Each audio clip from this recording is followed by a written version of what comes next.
जैसा कि हम जानते हैं कुरान मजीद के अंदर अल्लाह पाक ने इंसेक्ट्स का, छोटी छोटी मखलूक़ात का जिक्र किया, जैसे कि चींटी का, स्पाइडर का, मच्छर का, मक्खी का।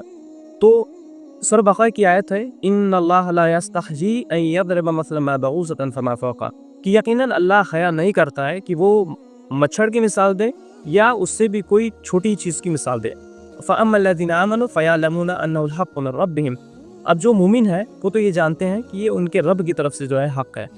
और वअम्मल्लज़ीना कफ़रू फ़यक़ूलूना माज़ा अरादल्लाहु बिहाज़ा मसला, कि जो काफिर हैं वो ये कहते हैं कि अल्लाह ऐसी मिसालें क्यों देता है, इससे क्या मुराद है, अल्लाह क्यों ऐसी मिसालें देता है। युदिल्लु बि कसीरा, और बहुत सारे लोगों को अल्लाह इससे क्या होता है, वो गुमराह हो जाता है। और वयहदी बि कसीरा, और बहुत सारे लोगों को अल्लाह पाक इससे हिदायत भी देता है। वमा युज़िल्लु बिही इल्लल फ़ासिक़ीन, गुमराह से वो होते हैं जो फासिक हैं। इस आयत के अंदर अल्लाह पाक ने जैसा कि मच्छर का जिक्र किया, आप देखेंगे कुरान मजीद के अंदर अल्लाह पाक ने बहुत सारी छोटी छोटी मखलूक़ात का जो जिक्र किया है। तो अल्लाह पाक ऐसी मिसालें क्यों पेश करता है? अल्लाह पाक ऐसी मिसालें पेश करके हमें ये बताता है कि देखो, हमने इस ज़मीन के अंदर इस जो सिस्टम है, इसके अंदर जो भी चीज़ें पैदा की हैं उसको बेकार पैदा नहीं किया है, चाहे वो भली कितनी छोटी हो, और उसका एक मकसद है। ये सारी जो मखलूक़ात है, जो कितनी छोटी हो, वो अल्लाह की कुदरत का और हिकमत का हिस्सा है। और इसके ज़रिए से अल्लाह पाक चाहता है कि अल्लाह पाक हमको शुक्र की तालीम देता है कि हम अल्लाह पाक इस पे अल्लाह की तारीफ़ और शुक्र करें। अल्लाह पाक ने इस कायनात के अंदर जो भी चीज़ें पैदा की वो अल्लाह की मखलूक में से है, और उसका अपना एक मकसद है, वो एक हिकमत के तहत पैदा की गई है, और वो फालतू नहीं है।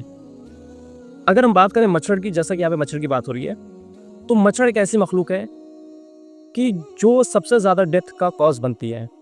ये एक ऐसी मामूली मखलूक है, जैसा कि हम समझते हैं बहुत सारे बड़े बड़े जानवर हैं, छोटे जानवर हैं, सांप है, ये सारी चीज़ें भी जो डेथ का कॉज बनती हैं, लेकिन मच्छर से ज़्यादा कोई चीज़ जो है डेथ का कॉज नहीं बनती। अल्लाह पाक ने सिर्फ मच्छर को बनाया नहीं, बल्कि उसको ये सलाहियत दी कि वो इंसान की बॉडी को ढूंढ लेता है, उसके पसीने के स्मेल के ज़रिए से, उसके कार्बन डाइऑक्साइड को जो वो बाहर निकलता है उससे वो ट्रेस कर लेता है। जब ह्यूमन बॉडी का जो बॉडी का टेम्परेचर होता है वो उससे इंसान को ट्रेस कर लेता है। सवाल ये है कि मच्छर को अल्लाह पाक ने क्यों पैदा किया, उसका क्या पर्पज़ है? अगर हम देखें, मच्छर का जो एक तो पर्पज़ ये है कि वो मच्छर इस ज़मीन के अंदर पॉलिनेशन का काम करता है, जिसकी वजह से इस ज़मीन पर जो पेड़ पौधे हैं उनकी ग्रोथ होती है, या उनकी जो है वो पैदा होते हैं। दूसरा, मच्छर फूड होते हैं मछलियों का, और जो पंछियाँ हैं उनका फूड होते हैं। तो इस इकोसिस्टम का हिस्सा है मच्छर। अगर ये मच्छर ना हो तो इससे एक बहुत बड़ा फ़र्क पड़ जाएगा, इससे इस इकोसिस्टम में बिगाड़ पैदा होगा जो इंसानों के लिए ख़तरा बन जाएगा।